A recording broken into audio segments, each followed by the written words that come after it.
Ok, entonces, muy buenos días. Hoy terminamos entonces con esta partecita de decisiones del Estado, ¿verdad? Y nuestra agenda, entonces, el día de hoy sería responder qué son los bienes públicos, ¿ok? Que, spoiler, no son los bienes que produce el Estado, no tiene que ver con quién los produzca, tiene que ver con una categorización que ahorita vamos a hacer. Dentro de esa misma categorización, ¿qué es un recurso común? ¿Y cuál es su diferencia con un bien público? ¿Y por qué los mercados van a fallar al promover y producir estos dos tipos de bienes, por muy beneficiosos que puedan ser y por muy perfectamente competitivos que sean? ¿Ok? Respondido lo cual, vamos a pasar entonces finalmente a preguntarnos, bueno, ¿cómo hace el gobierno para mejorar los resultados? ¿Sí? La respuesta obvia es, bueno, entonces, ¿qué hacemos?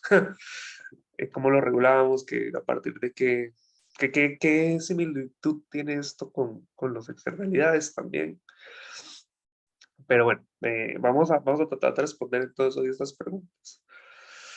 Ok, entonces, como digamos, preámbulo a qué es una externalidad, resulta ser que, y para entender bien o sea, por qué puede haber un problema para el mercado de ofrecer ciertos bienes, pensemos en que hay ciertos bienes que nosotros disfrutamos, pero por los cuales no pagamos.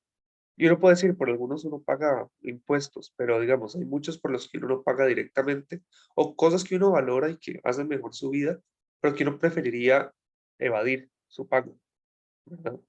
Por ejemplo, la biodiversidad. O sea, ustedes no pagan 1.000 colones todos los días para que las especies de Costa Rica sigan existiendo, ¿no? Ustedes solo la ven y ahí está. Em, es algo de lo que disfrutan muy directamente cuando van de paseo, etcétera, pero no es algo por lo que paguen normalmente, ¿ok? Pero sin embargo, y esa es la paradoja, uno no quiere pagar por eso, o normalmente no paga por eso, pero al mismo tiempo lo disfruta, ¿ok? Pues eso va a ser muy importante. Los parques, sí, uno paga impuestos y con eso se mantienen, pero uno no paga todos los días 1.000 colones para que el parque que está fuera de la casa siga ahí, o en el barrio siga ahí, ¿ok? La democracia, uno no paga para que todos los días 1.000 colones para que Costa Rica tenga elecciones, simplemente se dan. Ahora, volvemos a lo mismo, uno paga impuestos para que las instituciones se mantengan, eso sí, y eso lo ofrece el Estado. Que el hecho de que lo ofrezca el Estado no implica que sea un bien público necesariamente, pero muchas veces van a coincidir, por eso es que tenemos la confusión, pero, o sea, muchas veces coincide, pero no siempre lo mismo. Ya vamos a pasar por ahí. Entonces, hay muchos bienes y servicios también que, como, como, como decimos, ¿verdad? Por el aire limpio uno no paga, uno solo disfruta del aire limpio o no tan limpio y quiere aire limpio, pero no paga por él. Entonces, hay ciertos bienes y servicios, y eso es una de las facetas, digamos, de estos tipos de bienes que no tienen precio. Por ejemplo, ver un atardecer, el aire limpio, la paz, son cosas que no tienen precio, son cosas que no deberían pasar por un mercado, y eso está bien. Pero, dado ese tipo, las fuerzas del mercado no intervienen, no van a asignar recursos de manera eficiente. ¿Por qué? Porque no hay precio, porque no hay mercado. O sea, no existe la mano invisible en ese sentido, ¿verdad? Entonces, cuando eso pasa, como no hay mercado para ciertas cosas, entonces el mercado privado va a fallar en proveerlo de manera eficiente, porque, o sea, no por lo mismo, porque no pasa por un mercado, porque no hay un precio. El mercado no nos va a definir un equilibrio para la paz. No debería, no es no es su lugar, pero eso puede implicar que el Estado vea que a lo mejor hay menos paz de lo que se debería y el mercado simplemente no va a intervenir en ningún modo, entonces tiene que meter la mano. ¿Ok? Suponiendo también que según los 10 principios, los gobiernos en algunas ocasiones y bajo ciertas circunstancias pueden mejorar el resultado del mercado. Si explicándoles esto, a lo mejor se ve como el tema del bien público todavía está un poco abstracto, pero bueno, pasemos a definirlo para que ya cobre, digamos, más claridad, porque sí, o sea, así se ve bastante abstracto, pero cuando pasamos a ver las características que lo definen, van a ver que es bastante claro cuál es el problema de los bienes públicos. Entonces, pasemos a definir esas características, ¿ok? Vamos a hacer dos definiciones, ¿ok? Primera definición, ¿qué es un bien o servicio excluyente o exclusivo? Yo lo aprendí como exclusivo, pero excluyente también sirve.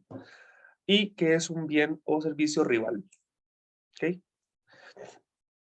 Cuando yo digo que algo es exclusivo o excluyente, lo que estoy diciendo es que yo puedo, y vean que tiene mucha relación con la palabra, yo puedo excluir del beneficio de ese bien o servicio a la gente que no pague, ¿ok? Yo tengo esa posibilidad de excluir a la gente que no paga por el bien o servicio que yo estoy dando. Por ejemplo, la mayoría de las cosas no son exclusivas, o sea, todas las cosas que ustedes compran en un supermercado, todas las cosas, todos los servicios que ustedes pagan mensualmente son exclusivos, son exclusivos. Si ustedes no pagan el acceso a internet, ¿qué hace la operadora? Se los corta. ¿Qué pasa si ustedes en un supermercado no compran los tacos y se los llevan? Bueno, probablemente los persigan. La cosa es que ustedes no pueden hacer eso y llaman a la seguridad y los persiguen, si es que les importa mucho el taco, pero em, la mayoría de las cosas son exclusivas. O sea, lo que pasa por una caja registradora es exclusivo. Los servicios que ustedes pagan todos los meses, resulta ser que si ustedes dejan de pagarlos, se los cortan y se acabó. Entonces, eso es algo que si ustedes sí, bueno, decimos que es exclusivo justamente por eso, porque la gente que no paga por eso tiene esos servicios no los puede disfrutar, porque hay alguna forma de obligar a la gente a pagar, ¿ok? Ya sea la seguridad en un supermercado o el hecho de que los servicios, si ustedes no los pagan, se los dejan de dar. ¿Ok? Si ustedes no pueden pagar el corte de pelo, no les cortan el pelo y se acabó, ¿verdad? Ahora, hay cosas que no son exclusivas. Sí, hay cosas que ustedes la ofrecen y una vez que ustedes la ofrecen, ustedes no pueden evitar que la gente la disfrute, pague o no pague. Por ejemplo, las señales de radio, ¿sí? Ahora, yo sé que un radio como tal es exclusivo. Si ustedes no pagan el radio, no se lo pueden llevar. Yo eso lo entiendo. El radio en sí es exclusivo, pero la señal de radio no. O sea, dado que ustedes tengan un radio, ustedes pueden agarrar cualquier señal de radio que esté pasando y no tienen que pagar por eso. O sea, nadie les va a cobrar por poner, no sé, Radio Monumental a las 5 de la mañana para ver las noticias, 5:30 de la mañana para ver las noticias. Solo ustedes tienen la radio o pues, si van, no sé, en un carro, ponen ahí la radio y les agarra la señal inmediatamente y no tienen que pagar por eso. Ni tienen que pagar por cada mes, ni tienen que pagar por cada hora escuchada tampoco. ¿Sí? Y Radio Monumental, asimismo, no puedo obligarlos a ustedes a pagar por eso tampoco, porque es que las señales de radio son libres. Entonces, cualquier persona con un radio se puede meter. ¿Ok? La Defensa Nacional, ejemplo que en Costa Rica, gracias a todo lo que es bueno, no es un ejemplo tan cercano, pero digamos, si uno tiene un ejército y uno le mete mucha plata y uno, digamos, el Estado lo refuerza mucho para que la gente se sienta segura y lo que sea, o para las razones que sean. Una vez que ustedes pagan por esa defensa y por ese armamento y por ese entrenamiento y lo que sea, todo el país muy entre comillas, ¿verdad? Todo el país se beneficia de eso. Y sí, ustedes ponen impuestos, pero bueno, los niños que no pagaron impuestos también, también están ahí, digamos, beneficiándose de ese servicio y no pagan directamente por eso. Y ustedes no pueden excluirlo porque la defensa nacional justamente es para todo el mundo. Pongamos otro ejemplo. Digamos que ustedes hacen un concierto en la Sabana, en el Parque de la Sabana, no en el Estadio Nacional, que es un caso completamente distinto. Ustedes hacen un concierto en el Parque de la Sabana. Entonces, y no hay restricción, digamos, no hay una entrada, porque el parque es tan grande que ustedes simplemente, aunque pongan vallas, la gente se la puede saltar y no hay forma de controlar todo ese espacio, todo el perímetro. En ese caso, ese concierto, aunque ustedes cobren, no sería exclusivo, porque la gente, si quiere, paga y entra, pero si no quieren pagar su entrada, se saltan la valla en cualquier parte donde lo estén viendo, donde un policía no esté viendo y se acabó.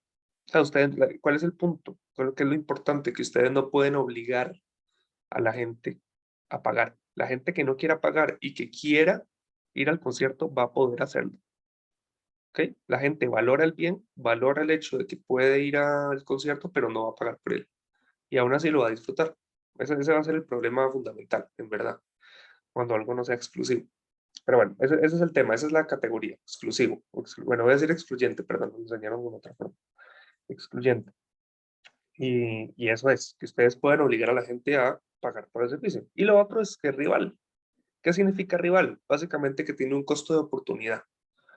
Que si yo lo uso, la otra persona no lo va a usar con la misma calidad, o que si yo lo uso, la otra persona no lo puede usar. Por ejemplo, si yo compro una manzana y me la como, ya nadie se va a poder comer la manzana porque me la comí yo, es rival. Las manzanas son finitas, son una cosa. O sea, si yo me como una manzana, nadie más se va a comer esa manzana.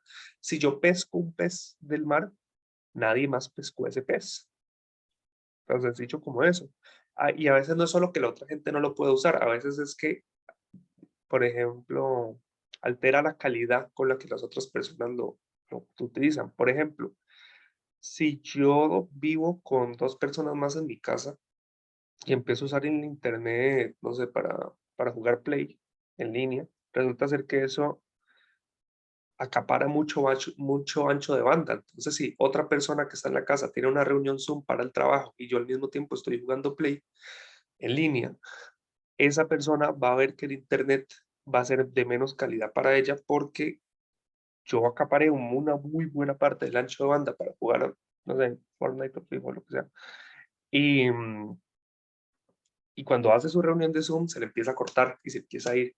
Entonces, yo usando el internet de una manera que acapara tanto ancho de banda como jugar videojuegos en línea, que de hecho es lo que más, normalmente en una casa promedio es lo que más consume, a propósito del dato, por si querían saber. Eso le quita a las otras personas de la casa la calidad con la cual van a poder disfrutar del internet. Entonces el internet del hogar es rival, sí, es rival, ¿ok?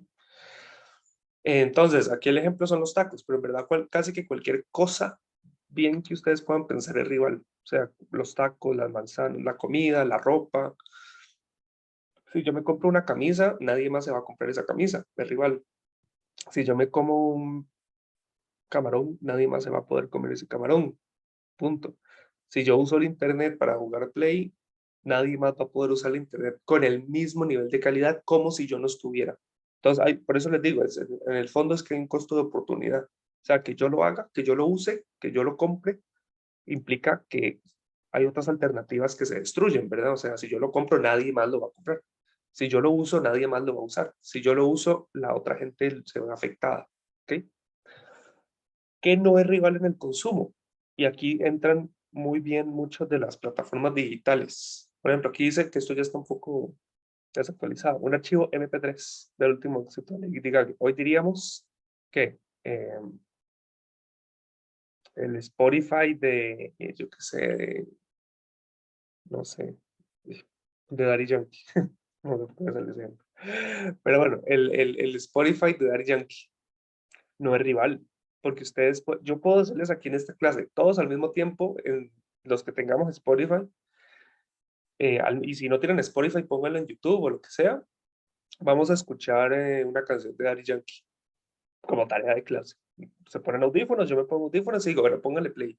Y escuchamos la canción de Daddy Yankee y luego la analizamos. Bueno, ¿qué es lo que quiero decir? Que en ese tiempo en el que ¿cuántas estamos acá?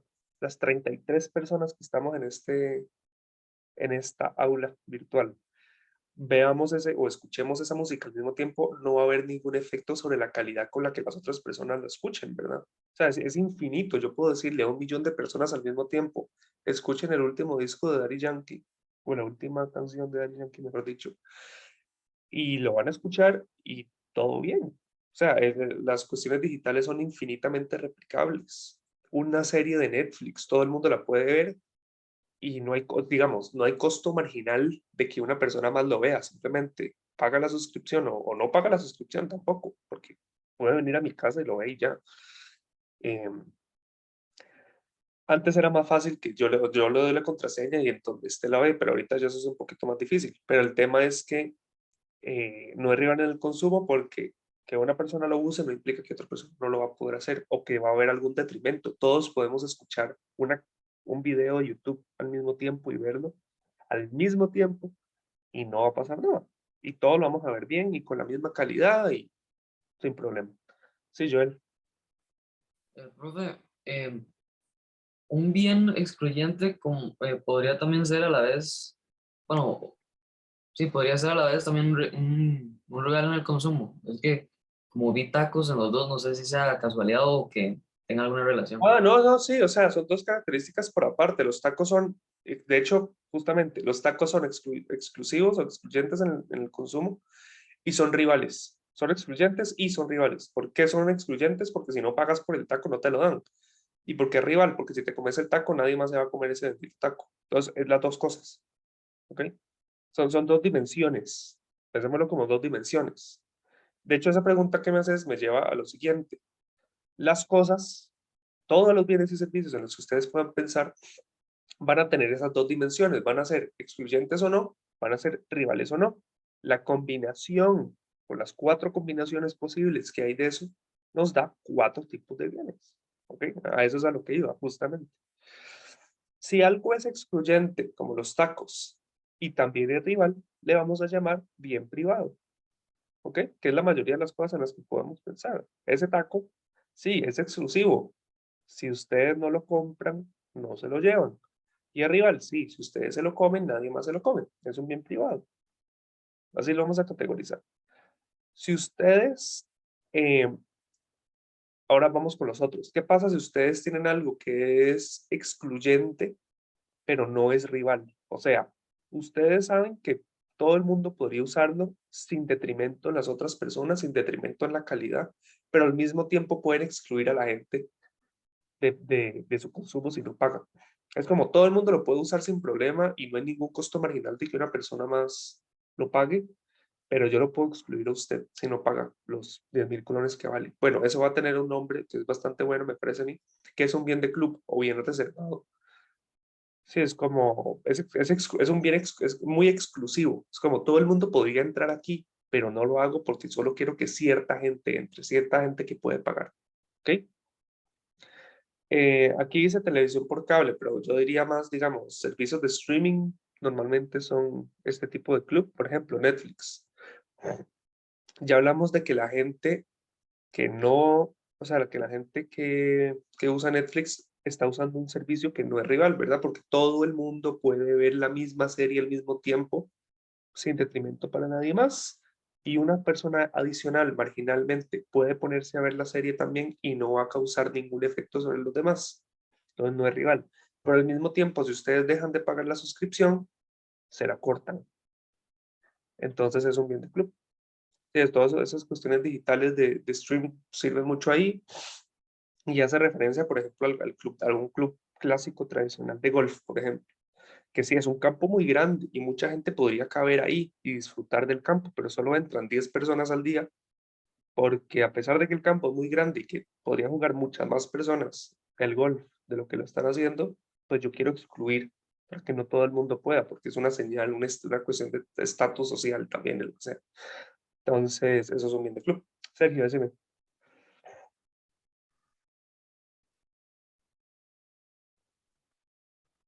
Profe, digamos, el caso, por ejemplo, de que yo, no sé, quiero ir a ver un partido de fútbol, una carrera de Fórmula 1 o algo así, me venden el ticket, ¿qué tipo de bien es el evento deportivo en sí? Digamos, para ir a verlo en vivo en el lugar El donde... evento deportivo, por ejemplo, ponele la final de Champions, eso era rival. Los eventos deportivos normalmente son rivales porque hay un estadio donde hay un asiento y si yo me siento en ese lugar, nadie más se va a poder sentar en ese lugar. Entonces es rival. Y también es exclusivo porque si no pagas la boleta no te dejan entrar. No te van a dejar entrar y no es un concierto al aire libre. Digamos, de verdad no te dejan. Entonces es un bien privado. Ah, ok. En fin, entradas a eventos deportivos siempre son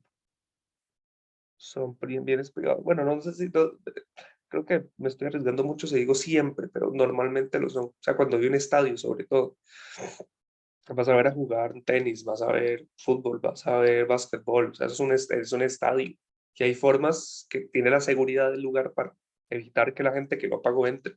Y al mismo tiempo hay una cierta cantidad de asientos finitos, limitados. Si yo compro la boleta del asiento E7, nadie más compra la boleta del asiento E7, ¿verdad?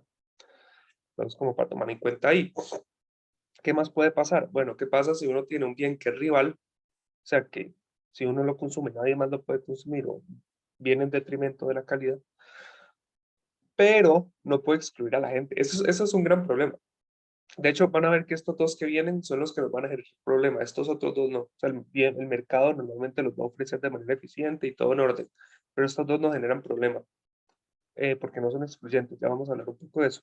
Pero ¿qué pasa si algo es rival? O sea, de verdad, es finito. O sea, si ustedes lo comen o lo agarran o lo usan, nadie más lo va a poder usar. pero nadie puede evitar que ustedes lo usen, a pesar de que tenga un precio, ¿o no?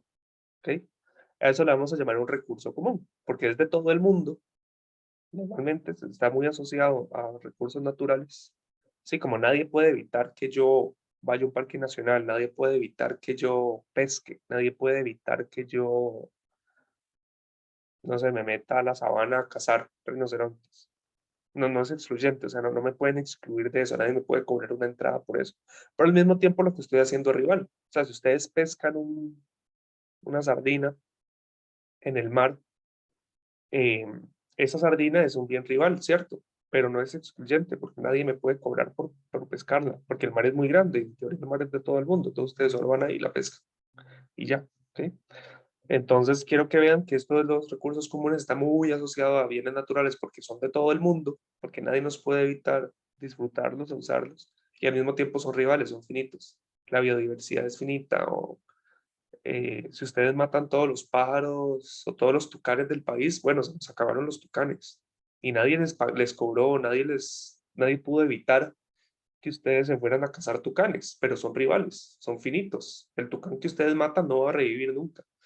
Entonces, vamos a ver ahorita un poco más de cuál es el problema con esto, y creo que el problema ustedes ya lo pueden ver. El problema es que los recursos comunes normalmente se sobreexplotan porque nadie puede evitar que yo los use y al mismo tiempo son rivales. ¿Ok? Entonces, o sea, yo lo quiero, yo lo tomo y todo el mundo piensa lo mismo, entonces todo el mundo lo usa. Y como es rival, se nos acaba. ¿Ok? Entonces, ese es el problema con los recursos comunes. Y por último, y no menos importante para nada, tenemos a los bienes públicos puros en sentido económico. El bien público puro en sentido económico es un bien que no es ni rival ni excluyente. ¿Ok? Voy a ponerles un ejemplo un poco burdo, pero sirve.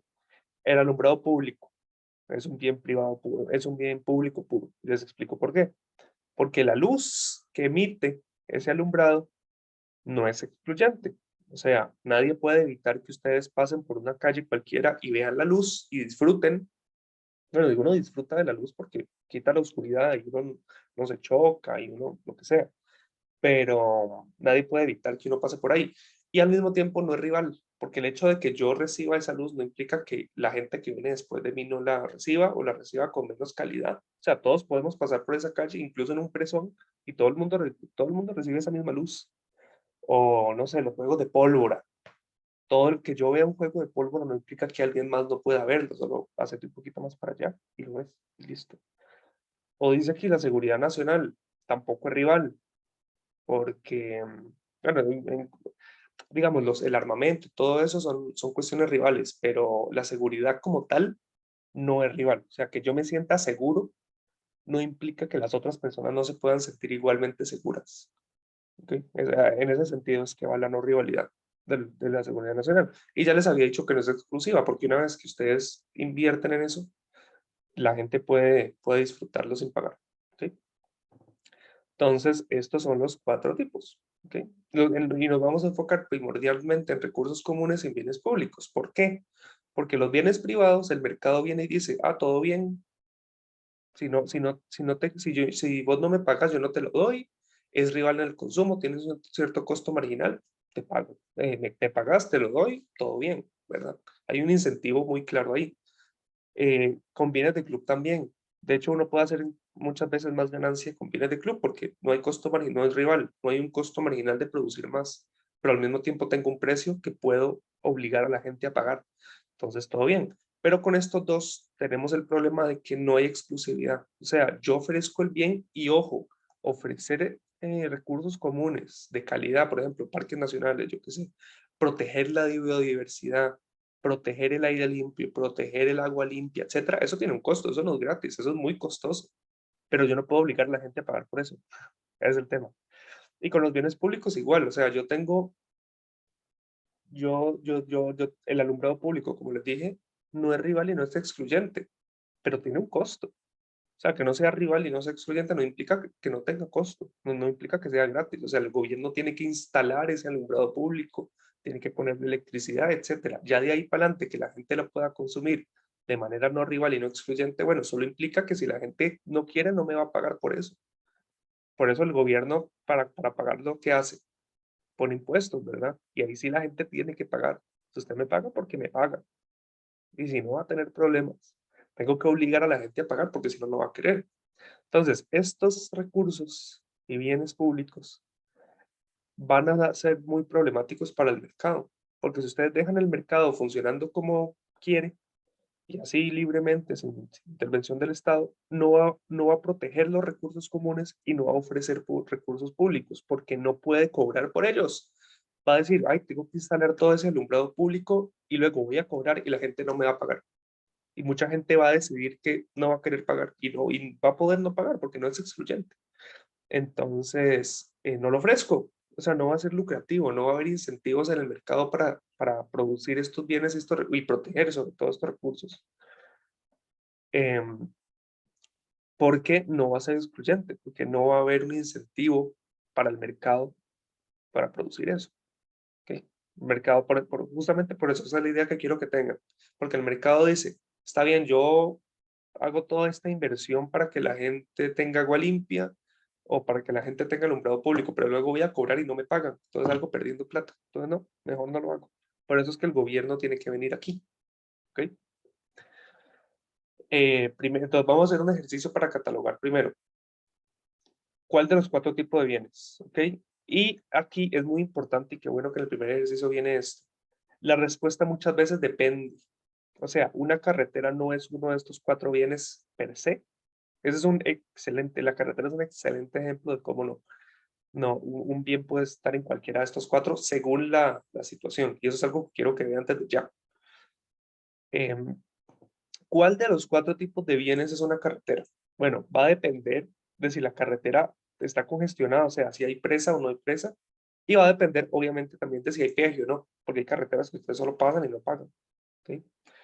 Entonces, ¿qué pasa? Si la carretera cobra un peaje, ¿y qué es lo que hace el peaje? El peaje la hace excluyente, ¿verdad? Porque si ustedes no pagan el peaje, no pueden pasar por la carretera. Si ustedes pagan el peaje, van por la carretera. Entonces, el peaje la hace excluyente. Si ustedes cobran peaje, la carretera va a ser excluyente. Si ustedes no cobran peaje, la carretera no va a ser excluyente. Y la presa lo que lo hace rival. ¿Por qué? Porque si no hay presa, pues digamos, hay mucho espacio. Entonces, que yo pase por la carretera no implica que la otra persona que va atrás mío tenga un nivel de satisfacción menor con la carretera, porque si quiere ir más rápido, pues nada, me raya por la izquierda o por la derecha o por el otro carril y se fue, o sea, y ya. Y yo puedo ir tan lento como yo quiera o tan rápido como yo quiera y las otras personas, pues nada, simplemente me pasan a mí y todo el mundo contento. Pero si hay mucha presa, ahí sí. Resulta ser que estamos todos pegados y el hecho de que yo esté ahí pegadito implica que las otras personas no pueden pasar tan rápido. O lo que es lo mismo, si yo redujera a la mitad la cantidad de carros, vería que para la otra gente el uso de la carretera es aún más satisfactorio, porque ahí es rival, porque si yo más bien digo, bueno, menos gente usa esta carretera, entonces la gente lo usa mejor y más fluido, ¿verdad? Eso implica que era rival, ¿verdad? Porque significa que estar yo en esa carretera, en esa presa, está reduciendo o desmejorando la experiencia de la carretera para la otra gente. Cuando la carretera no tiene congestión, no tiene presa, pues ahí no, porque en verdad hay mucho espacio. Si hay mucho espacio para que la gente pase y raye y lo que sea, que yo esté en la carretera no afecta a las otras personas, ese es el tema. Cuando estamos en presa sí les afecta. Y, o mejor dicho, entre más gente haya, más las va a afectar, ¿verdad? O que uno puede escoger otra carretera también, podría decirse, sí. Pero si todas las carreteras están congestionadas, pues nada. La cosa es que yo, dependiendo de la presa, yo voy a poder decir si la carretera es rival o no. Entonces, si hay peaje y hay carretera con presa, eso es muy privado, ¿verdad? Ah, perdón, Dani, decime, me la mano levantada hasta ahora. Profe, digamos, me imagino que siempre como que nos especifican la situación, porque, Sí, digamos, si a sí, mí me dice una carretera, me imagino un bien público y ya. sí, no, no, claro, claro. Ok, ok. Sí, hay que definir, hay que definir el estado. Ok. Igual, por ejemplo, cuando uno podría decir en el internet de una casa, bueno, el internet de una casa normalmente sí es rival, porque por muy poco que ustedes estén usando, ustedes sí afectan la velocidad de la otra gente. Por ejemplo, yo ahorita estoy en Zoom. si alguien más viene a la casa y usa internet, probablemente la velocidad sea menor. Entonces yo creo que con el internet, ya un internet más grande, digamos, a nivel industrial o de un aeropuerto, por ejemplo, a lo mejor no sea rival, pero el de uno, bueno, no, también, sí, el internet la mayoría de las veces es rival. Pero digamos, lo que quiero decirles con esto y para responder la pregunta de Daniela es que cuando les hagan preguntas de este tipo va a haber una especificación, porque la carretera, como pueden ver acá, representa puede ser cualquiera de las cuatro. O sea, no es que puede ser esta o esta, no, no, es que es cualquiera de las cuatro dependiendo de la situación. ¿Ok? Entonces, habiendo pasado eso, resulta ser, y eso ya, en verdad eso ya se los había dicho, o sea, nos enfocamos en bienes públicos y recursos comunes porque no son excluyentes, porque el mercado no los va a querer producir. O sea, por eso la decisión del Estado va a ser ofrecer esos bienes públicos y con los recursos comunes no es tanto ofrecerlos, es más bien protegerlos para que no se sobreexploten. Sí, por ejemplo, si todos los peces del lago del Arenal los empiezan a pescar porque son muy lucrativos y no son excluyentes, bueno, al final vamos a terminar sin peces.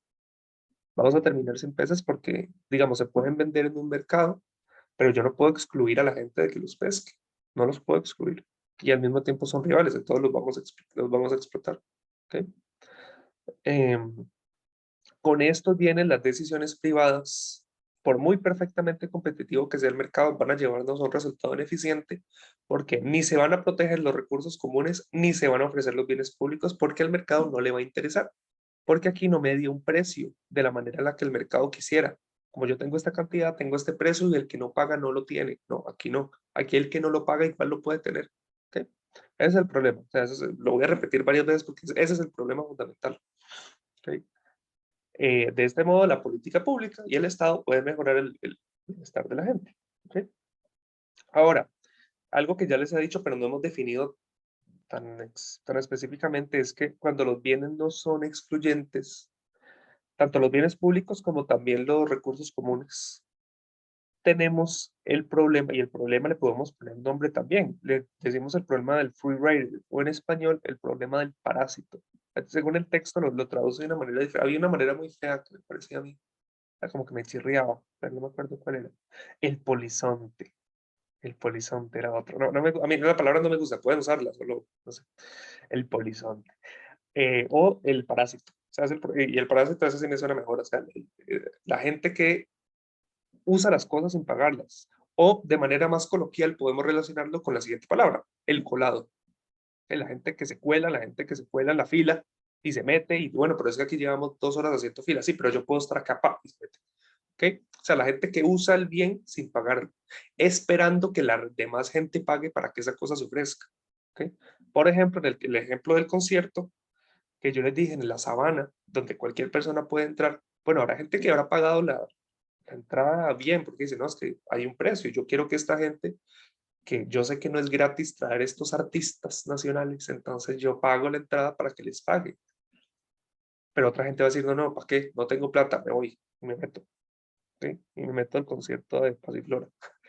No sé. Entonces, esa gente es colada, ¿verdad? Se cuela, se mete en el concierto. Y no pagó. Y lo usó. Y disfrutó. Entonces, por eso es un parásito, porque espera que la demás gente pague por el concierto para que les paguen a los artistas y vuelvan a hacer el concierto el otro año, pero decide individualmente, privadamente, que no va a pagar y que se va a meter. Y como no es excluyente el bien, se mete. ¿Ok? Joel, decime. Un ejemplo de Freerider podría ser un juego que, que se cobra, no sé, algún videojuego que tenga un precio, pero alguna persona quiera, no sé, hackearlo y ya lo tiene gratis, algo así. Sí, o sea, si uno asume la piratería es una muy buena manera de hacer algo no excluyente. Porque, por ejemplo, si ustedes no tienen Netflix, ustedes piratean las series. No sé, yo quiero ver, no sé, BoJack Horseman. Entonces yo busco dónde la pirateo y luego la veo. Bueno, entonces, si uno asume la piratería o alguna manera de hackear o alguna manera de ver por otro lado, uno puede hacer de parásito, sí, totalmente.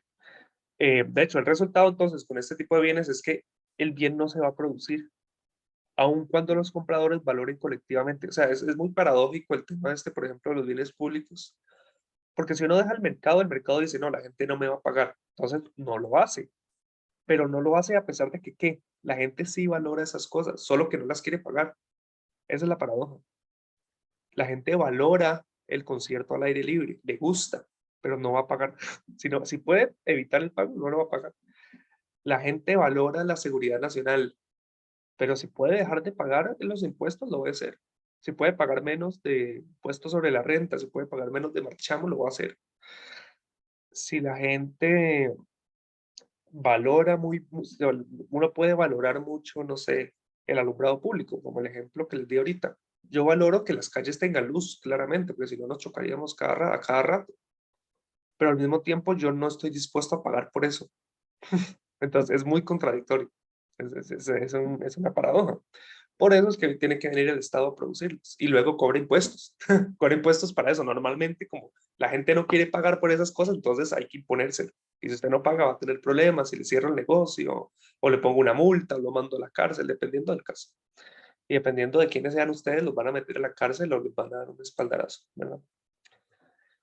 Triste. Ok, entonces, nada. Las empresas van a hacer siempre y las personas van a hacer, para tomar la decisión de ofrecer el bien o no, de comprar el bien o no, el análisis costo-beneficio, que es simplemente un estudio o un proceso de pensamiento también, que va a comparar el costo de hacer algo con el beneficio de hacer algo, ¿verdad? Uy, perdón. Ok, si el análisis de costo-beneficio es más imprecisa, obviamente la provisión eficiente de estos bienes públicos va a ser más difícil que la de bienes privados, porque es que yo no sé. A ver, quiero que vean la idea. Cuando uno tiene un bien privado, uno dice, yo produzco manzanas y yo sé que cada manzana se vende en 500 colones. Yo sé que la gente me va a pagar 500 colones. Yo sé que yo pongo esas manzanas. Hay gente que la va a comprar, hay gente que no, pero yo hice un estudio de demanda. Entonces yo sé que a ese precio tanta gente le va a querer comprar. Entonces, oferta y demanda, está equilibrio, listo. Ahora, cuando el Estado va a decir qué tanto alumbrado público instalo, puede ser que haga este análisis costo-beneficio para ver la gente cuánto está dispuesta a pagar por el alumbrado y dice, si yo le empezara a cobrar a la gente directamente por el alumbrado, como, no sé, 100 colones por cada vez que pase, para disfrutar de esa luz, por poner un ejemplo un poco burdo, porque eso no lo hace el Estado, pero digamos que lo hicieron. El problema en este análisis de costo-beneficio para el Estado es que no sabe quiénes van a pagar y quién no. O sea, no sabe que toda la gente que pase por ese puente va a depositar los 100 colones que está cobrando para pasar. Entonces, eso hace más difícil la provisión porque el Estado no sabe la gente cuánto le va a pagar. No sabe. O sea, puede ser que todo el mundo que pase ponga la plata. Puede ser que alguna gente sí, alguna gente no. Puede ser que nadie lo pague. No sabemos. Como no es excluyente, no podemos obligar a la gente a pagar. Y esa es una diferencia con respecto a los bienes privados o los bienes de club, que cuando ustedes tienen un bien privado, ustedes saben el precio. Y ustedes saben que si se lo llevan, lo van a tener que pagar. Aquí no. Entonces no sabemos. Al final no sabemos si todo el mundo va a pagar o si nadie, o si algunos, o si la mayoría o la minoría, no sabemos nada. Y eso es un problema. ¿Okay? O sea, nos hace mucho más difuso saber si vale la pena producir estos bienes. Y el mero hecho de que sea excluyente nos va a poner mucho en duda si vale la pena. O sea, es que yo de verdad no sé si la gente va a querer pagar por eso. ¿Ok? El conocimiento que genera la investigación, bueno, mucho de eso también se considera un bien público. Sí, yo no puedo excluir a la gente de conocer cosas. Yo no puedo excluir a la gente de conocer cuestiones básicas, ¿verdad? O sea, yo puedo excluir a la gente de saber ciertas cosas como secretos. Si yo tengo un chisme y yo no se los cuento a ustedes, bueno, los estoy excluyendo de mi chisme, entonces mi chisme y me lo llevo para donde yo quiera. Pero el conocimiento general, como, no sé, 2 más 2 es 4, eso yo no los puedo excluir de ustedes de saberlo, porque aunque yo no se los quisiera decir, ustedes muy fácilmente pueden ir a internet o pueden ir a preguntarle a cualquier persona que tenga más de 3 años y les va a decir, ah, mira, 2 más 2 es 4. Entonces, el conocimiento, no la educación, porque la educación tiene un costo y se puede, o sea, hay una matrícula y ustedes al entrar a la UCR tenían un cupo y hay una matrícula que hay que pagar y si no se paga y ustedes no tienen beca, entonces no los dejan matricular. Entonces, la educación de la UCR podría contar como un bien privado. ¿Sí? O sea, el hecho de que ustedes estén aquí tiene un costo de oportunidad. ¿Sí? Que ustedes estén ahí viendo esta clase implica que hay otra persona que no tuvo la nota, o otra persona que no al final decidió irse a otra carrera, otra persona que pensaba ir a economía, pero por la nota corte no pudo hacerlo, que pudo haber estado en su lugar, pero en verdad están ustedes, porque ustedes sí cumplieron, digamos, el requisito de tener una nota de admisión más alta que la nota corte, hacer el proceso de matrícula, y si no tienen beca, pues pagar su matrícula, porque si no, no los van a dejar matricular después, ¿verdad? Entonces, no estoy hablando de la educación, hablo del conocimiento, el conocimiento básico, el conocimiento general, como que Alemania perdió la Segunda Guerra Mundial, eso no se puede excluir a la gente de tenerlo o saberlo. Y no es rival, porque el hecho de que yo sepa que Alemania perdió la Segunda Guerra Mundial no va en detrimento, en lo absoluto, de que ustedes también sepan que Alemania pierde la Segunda Guerra Mundial. Entonces el conocimiento es mucho más libre, es un bien público. Y para generar ese bien público, bueno, se necesita investigación, y la investigación es cara. Y puede que la gente no pague por ese conocimiento si ustedes le tienen que les quisieran cobrar, porque como no es excluyente, usted no me va a cobrar a mí para saber cuántos 2 más 2, yo lo busco en internet y se acabó. Y si me quita el internet, le pregunto a cualquier persona, a cualquier otra persona. Entonces, no hay manera en la que yo pueda obligar a la gente a pagar por ese conocimiento. ¿Okay? Dentro de eso también puede haber otras cuestiones como la lucha contra la pobreza, la salud, ¿sí? O la educación. ¿Okay? Bueno, la educación ya vimos, depende, ¿verdad? Porque la educación, por ejemplo, la UCR, como les dije, es un bien privado. Pero bueno, o sea, habría que evaluar según la circunstancia. ¿Okay? Bueno, la educación normalmente va a ser rival, igual que la salud, porque para tenerlos ustedes saludables, o a mí saludable, o a cualquier persona saludable, se necesitan recursos que son rivales. Entonces no me pueden estar haciendo una operación a mí, o mejor dicho, la operación que me hacen a mí implica que ese espacio y esas herramientas y esos doctores no están atendiendo a otra persona. Entonces normalmente va a ser rival, y la educación también. Si es excluyente o no, bueno, en los hospitales privados es excluyente, pero se supone que la Caja Costarricense del Seguro Social no debería excluir a la gente. Entonces, ¿sería qué? Sería un recurso común. ¿Okay? Si la educación es rival, pero deja que cualquier persona no se meta y no tiene que pagar una matricular y nada, bueno, está quitando la excluibilidad de la educación, entonces sería un recurso común, ¿verdad? Entonces, nomás como para que vean que hay que tener en cuenta las características y que las cosas no son lo que son, sino que circunstancialmente pueden entrar en varias casillas dependiendo de la situación, ¿verdad? Ok, al igual que los bienes públicos, los recursos comunes son excluyentes, tenemos el problema del parásito, ¿sí? Que es la gente que... Y por eso es que los mercados no van a ofrecer el bien, porque hay mucha gente que va a meterse ahí de colada y no va a pagar por el bien, entonces mejor no lo ofrecemos porque la gente no nos va a pagar y no vamos a tener ganancias, sino que vamos a tener pérdidas. Y como el objetivo principal de las empresas en un mercado es maximizar la ganancia, pues van a ver que ese objetivo va a verse impedido porque la gente no pague, ¿verdad? ¿Ok? Y el problema especial con los recursos comunes es que la gente los sobreexplota, porque como nadie me puede a mí evitar usarlo o consumirlo, y al mismo tiempo es rival, entonces lo usamos en demasía, lo usamos de manera desmedida y lo agotamos, ¿no? Sobre esto hay una tragedia, una situación para evidenciar el problema de los recursos comunes, que le vamos a llamar la tragedia de los comunes. ¿Okay? Es una referencia que viene del siglo XIX y siempre se usa cuando vamos a hablar de recursos comunes, como obligatorio, es necesario. ¿Okay? Es una parábola. ¿Okay? Y es una parábola creo que eran ovejas, sí, ovejas. Hay una población, en la situación es la siguiente, hay una población medieval donde la gente tiene ovejas, que tiene tierra. ¿Okay? Hay una tierra que es para todo el mundo y hay unas ovejas, ¿verdad?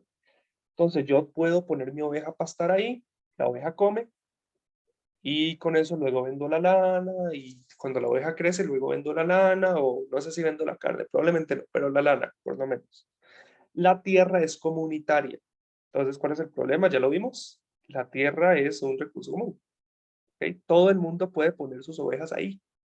Y ya creo que ya pueden ver el problema. Todo el mundo que quiera puede poner sus ovejas ahí, no tiene que pagar nada. Pero la tierra es un recurso finito, es rival.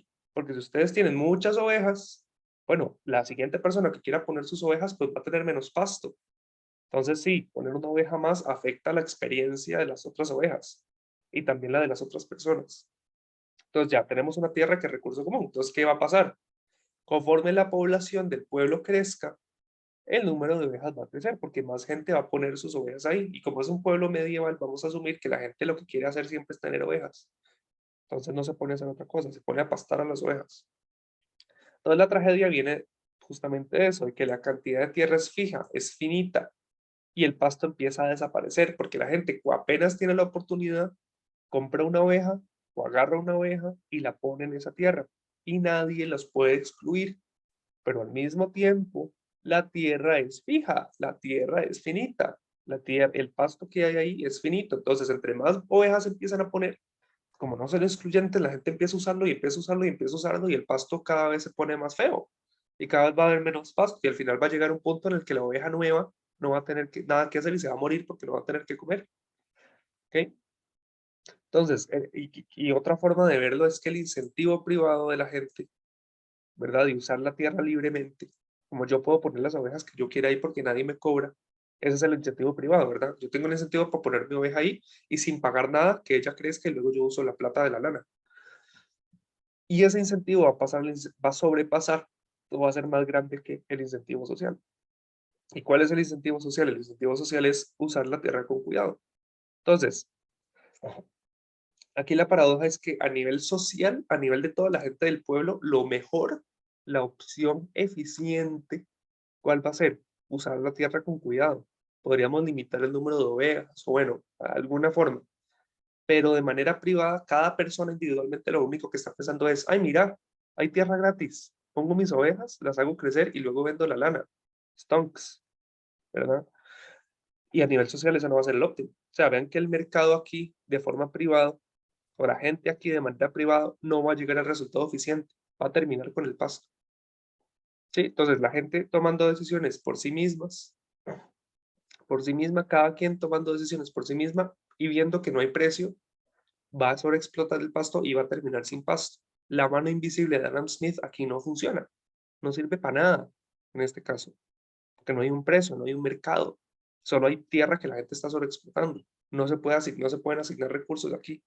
La mano invisible de Adam Smith dice que cada quien actuando en su egoísmo lleva un resultado eficiente, pero vean que acá, al no haber un precio para esa tierra, cada persona actuando en su propio egoísmo llega a un resultado ineficiente.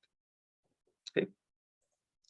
¿Y cuál es el resultado? Bueno, la gente ya no va a poder criar ovejas. Esto también lo podemos ver como un tema de externalidad, como el hecho de que yo tenga una oveja genera un efecto sobre las otras personas, porque la medida en la que yo ponga más ovejas, la otra gente va a tener menos pasto y las otras ovejas van a tener menos pasto.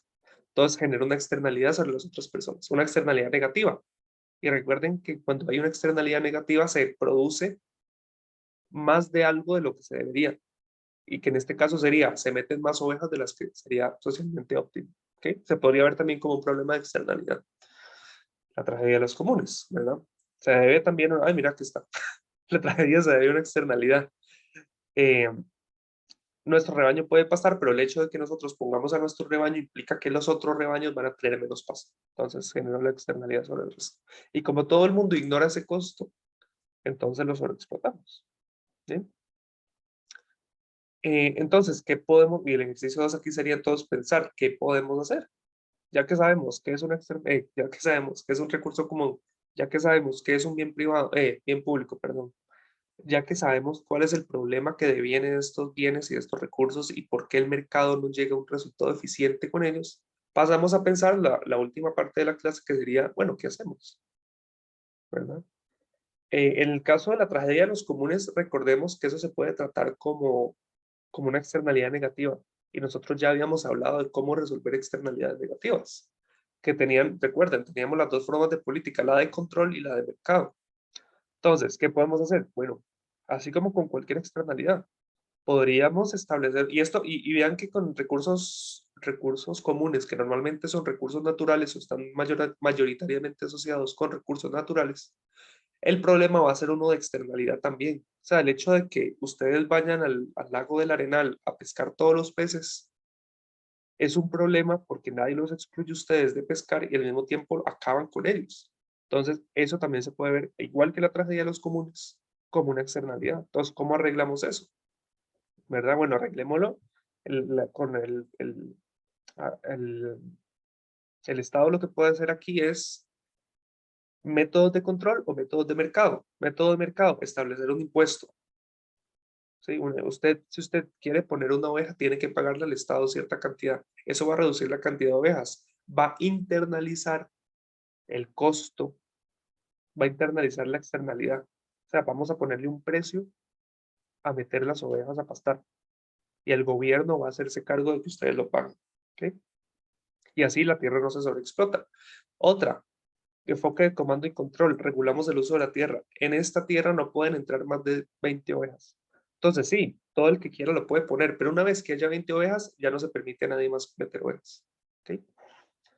Tercera forma que tiene que ver con el mercado, subastar permisos para usar la tierra. ¿Ok? Que es una forma de mercado también, como bueno, queremos que haya 20 ovejas, pero no es que cualquier persona lo haga, no, vendemos esos permisos a la gente que más esté dispuesta y así creamos un mercado para la tierra. Y una vez que haya un mercado, bueno, ahí sí ya podemos obligar a la gente a pagar y ahí sí ya podemos asegurar que la tierra no se va a sobreexplotar. Porque no, nunca, perdón, fue. No va a haber no va a haber más de 20 ovejas al mismo tiempo. ¿Ok? Entonces logramos nuestro cometido. Resolvimos el problema de los recursos comunes a través de la intervención estatal. ¿Ok? Entonces, ¿qué podemos hacer? Regular el uso, establecer un impuesto correctivo, subastar permisos, etc. Un ejemplo, nomás, que creo que está en el libro también, y es bastante interesante, me parece a mí. ¿Por qué recibimos spam? Si ustedes se habrán escuchado, y creo que es algo a lo que todos estamos expuestos. Cuando uno dice recibir spam, está hablando de correos que uno no quiere recibir y que le mandan masivamente, o mensajes. Cuando uno dice, ay, me está haciendo spam, es como me está mandando un montón de mensajes que a lo mejor yo no quiero recibir, que no me interesa recibir, o que simplemente son demasiados. Y bueno, a eso le llamamos nosotros spam. Había un jamón hace como 40 años en Estados Unidos que se llamaba spam y se supone que de ahí viene el término. Pero bueno, la cosa es que vamos a analizarlo, vamos a analizar el uso de spam y de correos como un recurso común. ¿Ok? Algunas empresas van a usar, ¿y cuál es la situación? Algunas empresas van a usar correos para anunciar sus productos. O sea, tienen una lista de correos masiva y envían el correo no quiere venir hoy con un 40% de descuento, no sé, a comerse un Crunchy Wrap de Taco Bell. Entonces, lo anuncian así nomás con su lista de correos masivo. Tomen en cuenta que el spam y ese montón de correos no son excluyentes. ¿En qué sentido? En que nadie puede evitar que las empresas eviten que las empresas envíen el spam. O sea, no podemos excluir a ninguna empresa de enviarla porque simplemente tocar un botón en un correo. ¿Okay? Entonces nadie puede evitar, nadie puede cobrarles por esos correos, solo los envían. ¿Okay? Entonces, enviar esos correos no es excluyente. Todo el mundo puede hacerlo, todas las empresas pueden hacerlo, nadie les va a cobrar, nadie les puede cobrar. Al mismo tiempo, ese spam es rival. ¿Por qué? Porque entre más empresas empiezan a enviar esos correos, cuando la gente recibe, entre más correos reciba, menos atención les va a poner. Si ustedes reciben un correo de una promoción cada semana, a lo mejor se detienen a ver, ay, mira, ¿cuál es la promoción de esta semana? Pero si ustedes reciben 30 mensajes al día de diferentes empresas, probablemente se les pierdan. Probablemente los metan en una carpeta que se llama spam. De hecho, existe en el correo y simplemente no se vuelven a enterar nunca de esas promociones. Entonces, entre más empresas manden correos spam, el spam de esas empresas va a ser menos efectivo porque se va a confundir entre un montón de otros correos. Entonces, tomando en cuenta que no es excluyente y que sí es rival, entonces las empresas lo van a sobreexplotar, es un recurso común. Tendríamos que regular esos correos, ¿verdad? Porque todas las empresas dicen, ay, mira, no me cuesta nada a mí poner este montón de correos y al mismo tiempo rival. Entonces todas las empresas piensan lo mismo. Dicen, ¿sabe qué? Lo envío, vamos a ver qué agarramos. Y todas las empresas hacen lo mismo al mismo tiempo y la gente recibe 100 correos al día de diferentes promociones. A mí me llegan varias, a mí me llegan como 5. Yo ahorita último, estoy viendo que cada que me llega uno, yo digo, mira, esto no me interesa, sáquenme de esa lista de correos. Como ya, o sea, ya es demasiado. Y hace un tiempo para acá empecé a limpiar eso. Pero vean que podemos tratar los correos de spam también como un recurso común, simplemente como un caso para ilustrar también el problema desde un punto de vista que no es del mercado. O sea, porque aquí no vamos a vender esos correos, simplemente es, bueno, ver que hay una necesidad de regulación o alguna necesidad de hacer algo para que no se sobreexplote el recurso, porque resulta ser que ahorita los correos que envían las empresas para hacer promociones no tienen ningún efecto. O sea, ya no importa, nadie lo ve, o sea, nadie va a ver eso. Entonces, ese es el tema. ¿Sí? ¿Qué podríamos concluir? Y ojo, esas soluciones de recursos comunes también aplican para bienes públicos. El gobierno, como sabe que la gente, por ejemplo, pongamos al alumbrado público, como el gobierno sabe que la gente no va a pagar por el alumbrado público porque no es exclusivo, y a pesar de que no sea rival, bueno, instalar el alumbrado público tiene un costo y es muy caro además, muy, muy, muy caro. Entonces, el gobierno también puede, para ofrecer ese alumbrado público, establecer un impuesto, ¿sí? ¿Para qué? Para pagar esos costos, para acarrear, digamos, esos costos que trae la instalación de ese alumbrado público. Entonces, esas soluciones que se generan para el recurso común, y sobre todo esto de poner impuestos, aplica también para los bienes públicos. O sea, el gobierno sabe que eso no es gratis y que la gente igual no lo va a pagar. Entonces, tiene que imponer alguna forma de que la gente pague. Y luego ofrece el bien. No lo hace el mercado, lo hace el Estado porque tiene ese poder adicional de obligar a la gente a pagar impuestos. ¿Okay? ¿Okay? Y también puede regular el uso, ¿verdad? Como después de cierta hora de la noche la gente no puede disfrutar de este alumbrado público porque tenemos una restricción vehicular. Todos los carros no pueden beneficiarse de la luz después de tal hora. Es una regulación de enfoque de control. ¿Sí? O sea, usted no va a usar esa luz porque no deja pasar su carro después de cierta hora. ¿Okay? Entonces, esas soluciones también aplican para bienes públicos. ¿Okay? Entonces, estos bienes públicos van a tender, hay algo contradictorio aquí, los bienes públicos, al no ser excluyentes y no ser rivales, tienden a producirse menos. ¿Por qué? Porque el mercado dice, ay, mira, no me van a pagar por eso, no lo hago. Ya.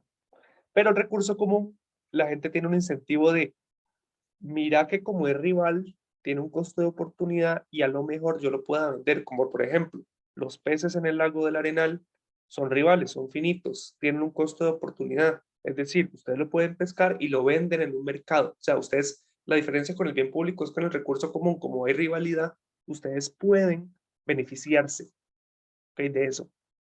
Ustedes pueden vender el peso, ustedes pueden vender la lana de las ovejas, ustedes tienen un incentivo perverso, tienen un incentivo económico para usar el recurso. ¿Okay? El bien público, la gente lo va a querer usar sin pagar, pero el mercado simplemente va a decir, ay, mira, no me están pagando y no lo hago. Pero en recurso común, más bien el mercado dice, ah, mira que yo puedo agarrar todos esos peces y venderlos y puedo sacar algún provecho de ellos porque son rivales, porque tienen un costo de oportunidad y por tanto pueden tener un precio en otro mercado. Entonces, agarran el montón de peces y los sobreexplotan y nos quedamos sin peces. Si los peces fueran un bien público y fueran infinitos, bueno, no habría un problema, o sea, ni siquiera habría costo marginal de consumirlos, entonces ni siquiera tendrían un precio. Simplemente seguiríamos consumiendo peces y pescando y pescando y pescando y pescando y nunca se acaban los peces y no hay ningún problema. Entonces la gente más bien ni siquiera le va a ver beneficio porque no puede venderlos. Entonces más bien nadie pescaría. Pero como son rivales, entonces podemos pescarlos y venderlos en otro mercado, entonces tenemos todo el incentivo para sobreexplotar el recurso. ¿Okay? Y en el caso sobre todo de los recursos comunes, el problema también viene porque los derechos de propiedad no están bien establecidos, como cualquier otra externalidad. Quiero que vean los recursos comunes como un problema también de externalidades, porque normalmente lo son.